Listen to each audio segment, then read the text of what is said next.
Saya hadir di sini dengan Kapolda, dengan Pangdam, dengan para asisten dari Mabesat dan Danrem. Intinya saya mengecek secara langsung bagaimana kondisi personil anggota yang melaksanakan pengamanan di perbatasan. Polri harus ketat dan jaga disiplin dan kehormatan TNI Angkatan Darat di dalam melaksanakan tugas, kerjasama yang baik dengan pihak perbatasan, termasuk pemerintah daerah, dan saya tekankan agar soliditas TNI Polri di sini harus betul-betul terjaga.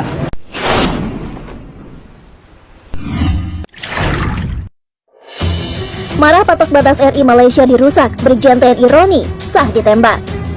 Komandan Komando Pelaksana Operasi Pengamanan Perbatasan Republik Indonesia Malaysia, Brigadir Jenderal TNI Roni marah besar atas perbuatan pekerja perusahaan negeri jiran yang merusak patok batas kedua negara. Menurut Komandan Komando Resor Militer atau Korem 121 Alambana Wanawai, walaupun pekerja perusahaan sawit Malaysia mengaku tak sengaja merusak patok batas negara dengan alat berat, perbuatan tersebut telah melanggar perjanjian internasional.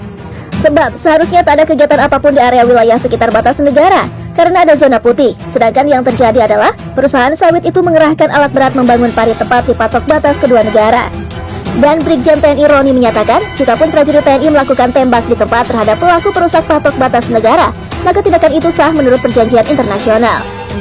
Apapun alasannya, tindakan merusak patok batas negara dapat dilihat sebagai tindakan coba-coba pelanggaran kedaulatan suatu negara, apalagi mepet atau rapat dengan borderline yang seharusnya ada jarak white zone dari borderline. Oleh karena itu, ini sudah bentuk pelanggaran perjanjian internasional dan sah saja kalau ditembak di tempat bagi pelakunya, kata Brigjen TNI Roni dilansir Viva Militer dari siaran resmi Korem 121 atau ABW.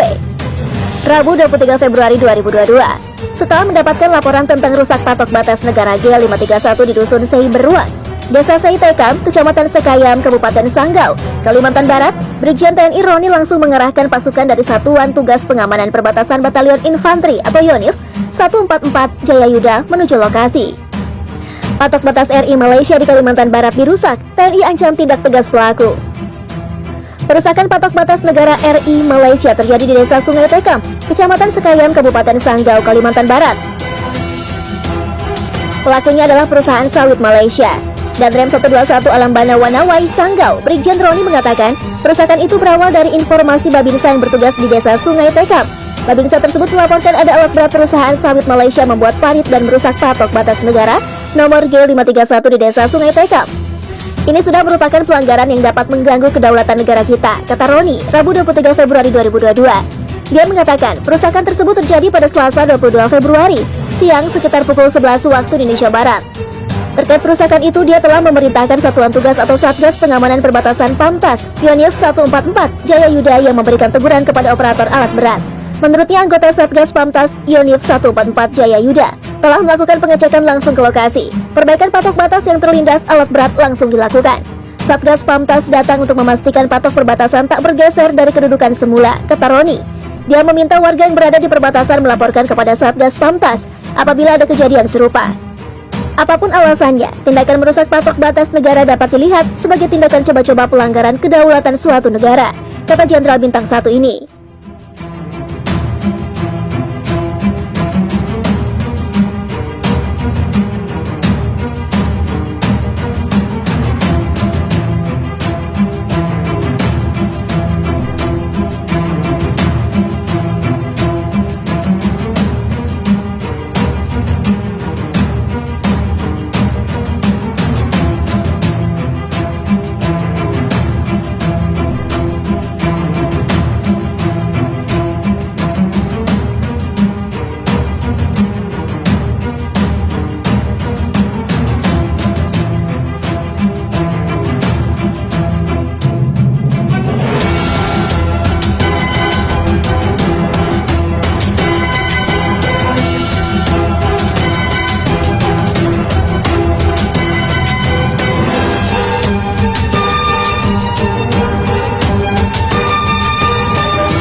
Marah patok batas RI Malaysia dirusak, Brigjen TNI Roni sah ditembak.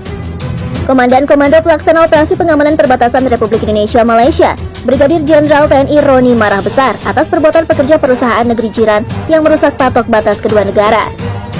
Menurut Komandan Komando Resor Militer atau Korem 121 Alambana Wanawai, walaupun pekerja perusahaan sawit Malaysia mengaku tak sengaja merusak patok batas negara dengan alat berat, perbuatan tersebut telah melanggar perjanjian internasional. Sebab seharusnya tak ada kegiatan apapun di area wilayah sekitar batas negara, karena ada zona putih. Sedangkan yang terjadi adalah perusahaan sawit itu mengerahkan alat berat membangun parit tepat di patok batas kedua negara. Dan Brigjen TNI Roni menyatakan, jikapun prajurit TNI melakukan tembak di tempat terhadap pelaku perusak patok batas negara, maka tindakan itu sah menurut perjanjian internasional. Apapun alasannya, tindakan merusak patok batas negara dapat dilihat sebagai tindakan coba-coba pelanggaran kedaulatan suatu negara, apalagi mepet atau rapat dengan borderline yang seharusnya ada jarak white zone dari borderline. Oleh karena itu, ini sudah bentuk pelanggaran perjanjian internasional dan sah saja kalau ditembak di tempat bagi pelakunya, kata Brigjen TNI Roni dilansir Viva Militer dari siaran resmi Korem 121 atau ABW. Rabu 23 Februari 2022, setelah mendapatkan laporan tentang rusak patok batas negara G531 di Dusun Sei Beruang, Desa Sei Tekam, Kecamatan Sekayam, Kabupaten Sanggau, Kalimantan Barat, Brigjen TNI Roni langsung mengerahkan pasukan dari Satuan Tugas Pengamanan Perbatasan Batalion Infanteri atau YONIF 144 Jayayuda menuju lokasi. Patok batas RI Malaysia di Kalimantan Barat dirusak, TNI ancam tindak tegas pelaku. Perusakan patok batas negara RI Malaysia terjadi di Desa Sungai Tekam, Kecamatan Sekayam, Kabupaten Sanggau, Kalimantan Barat. Pelakunya adalah perusahaan sawit Malaysia. Dan Rem 121 Alambana Wanawai, Sanggau, Brigjen Roni mengatakan, perusakan itu berawal dari informasi Babinsa yang bertugas di Desa Sungai Tekam. Babinsa tersebut melaporkan ada alat berat perusahaan sawit Malaysia membuat parit dan merusak patok batas negara nomor G531 di Desa Sungai Tekam. Ini sudah merupakan pelanggaran yang dapat mengganggu kedaulatan negara kita, kata Roni, Rabu 23 Februari 2022. Dia mengatakan, perusakan tersebut terjadi pada Selasa 22 Februari, siang sekitar pukul 11 waktu Indonesia Barat. Terkait perusakan itu, dia telah memerintahkan Satuan Tugas atau Satgas Pengamanan Perbatasan PAMTAS, YONIF 144 Jayayuda yang memberikan teguran kepada operator alat berat. Menurutnya, anggota Satgas PAMTAS YONIF 144 Jayayuda telah melakukan pengecekan langsung ke lokasi. Perbaikan patok batas yang terlindas alat berat langsung dilakukan. Satgas PAMTAS datang untuk memastikan patok perbatasan tak bergeser dari kedudukan semula, kata Roni. Dia meminta warga yang berada di perbatasan melaporkan kepada Satgas PAMTAS apabila ada kejadian serupa. Apapun alasannya, tindakan merusak patok batas negara dapat dilihat sebagai tindakan coba-coba pelanggaran kedaulatan suatu negara, kata Jenderal Bintang 1 ini.